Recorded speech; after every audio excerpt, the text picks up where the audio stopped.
Queer es una palabra que viene del inglés y es un insulto. En realidad es un insulto. Y lo que sucede es que un grupo, o más bien un conjunto de microgrupos en Estados Unidos, a finales de los años 80, se reapropian ese insulto y lo utilizan como una nominación, como un espacio de lucha política. ¿Y para qué? Sobre todo para enfrentarse a las políticas de integración homosexuales, digamos gays y lesbianas, americanas, que lo que piden es la integración de los homosexuales en la sociedad heterosexual. La sexualidad y el género son espacios plásticos. Tendemos a verlos como espacios naturales, espacios dados de una vez para siempre. Pero en realidad no, en realidad son construcciones sociales y políticas, que además son invenciones relativamente recientes, porque por ejemplo, ahora mismo todo el mundo habla de la homosexualidad y la heterosexualidad como si fueran entidades naturales, como si uno fuera, es decir, uno nace heterosexual o nace homosexual. Esto es un absurdo.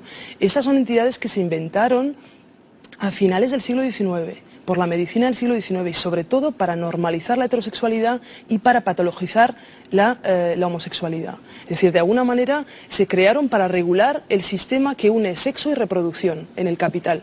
Pero este sistema no tiene ningún sentido, sobre todo a partir de los años 50, cuando explotan las políticas de control de la natalidad, de la reproducción, con la invención, por ejemplo, de la testosterona y del estrógeno y la utilización de los estrógenos y la progesterona para el control de la natalidad, ¿no?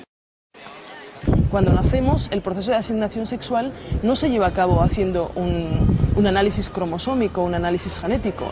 ¿Tú conoces tu carta cromosómica? No, yo tampoco. Y sin embargo sigues teniendo absoluta certeza en que tu género es femenino, que el mío es femenino, por ejemplo. Bueno, yo desde luego no tengo ninguna certeza, pero bueno, hay quien la sigue teniendo sin conocer su carta cromosómica. Es decir, que de alguna manera la asignación masculino y femenino en el nacimiento se hace de acuerdo a criterios únicamente visuales, tienen que ver con una estética del cuerpo, una estética de la sexualidad y del sexo.